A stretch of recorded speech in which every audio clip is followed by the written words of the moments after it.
Yo, what's going on guys? Welcome back to the video. What if you guys today is another division video. First of all, let me say I'm sorry for being really inconsistent in the past couple days.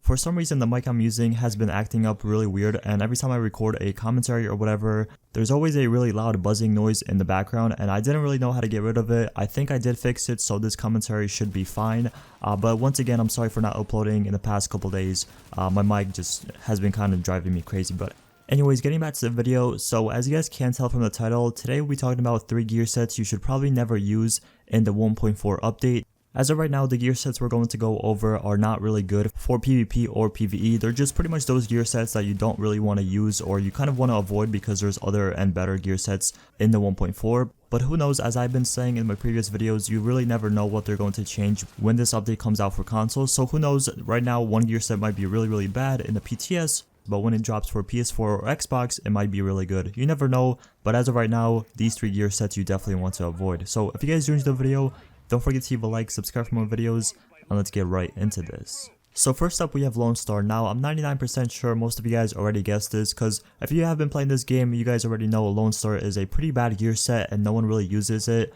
I mean, it was pretty useful in the underground for ammo, but besides that, it was really never used in the dark zone or anything besides, the underground. Now if you're new to the division, pretty much what Lone Star does, it gives you more ammo capacity. It also gives you plus 8% damage to LMGs and shotguns. And the last bonus is when you have your weapon holster, it instantly reloads. So to be honest, that's the only good bonus I could think of, because if you're switching really quickly between like an AR or submachine gun, it's going to automatically reload it for you. So Lone Star can be kind of useful for that, but you have to have 4 different pieces on your character, which is going to kind of suck.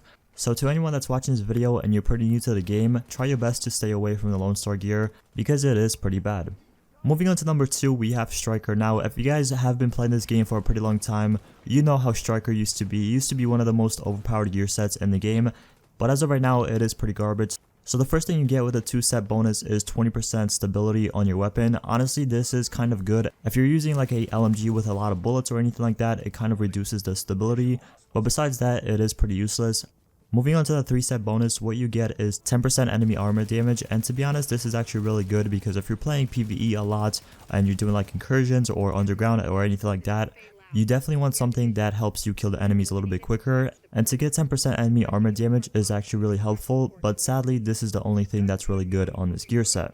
The last thing you get for the 4-piece bonus is every consecutive hit deals 1% more damage, stacks up to 100%, missing a shot drops bonus by 2%. So pretty much this is kind of how it used to be in the 1.3. You could stack your damage with like a shotgun or a pistol, whatever it is, and then, obviously do more damage, but it really depends on what you're using and stuff like that. So honestly, this is one of the things I would kind of avoid as well. It's not one of the worst gear set in the game, but it's definitely one of those gear sets that can be kind of replaced by, Hunter's Faith or Final Measures or something like that for PvP and PvE. Last but not least, we have Deadeye, and to be honest, this was one of the gear sets in the 1.3 that was really strong and pretty overpowered. It honestly dealt with, sentry shotguns really well in the dark zone. But as of right now, in the 1.4 PTS, it is pretty bad. So pretty much what it does is, first bonus is 40% bullet stability, so it kind of, reduces your recoil and stuff like that. It kind of helps with your accuracy, but it's not really useful in my opinion. Moving on next to 3 set bonus, what you get is 10% marksman rifle critical hit damage. But if you are one of those people that loves using like a shotgun and like a SMG, this gear set is pretty useless. So once again, the only good thing you get on this gear set is obviously the 20% critical hit damage on marksman rifles. But besides that, this is once again one of those gear sets you really want to avoid. But last but not least, when zoomed in, marksman rifle loses headshot bonus, but gives you 100% critical strike chance. So this is pretty much how it used to be in 1.3.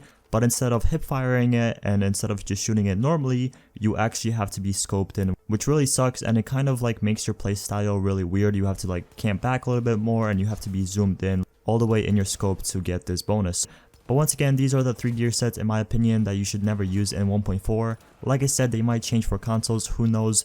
But if you do play the PTS on PC and you use one of these gear sets, I would strongly recommend using like Alpha Bridge or Final Measures or Hunter's Faith, something like that, and just try those out because those are actually way better. But anyways, if you guys did enjoy the video, don't forget to leave a like, subscribe for more videos, and I'll see you guys in the next one. Peace!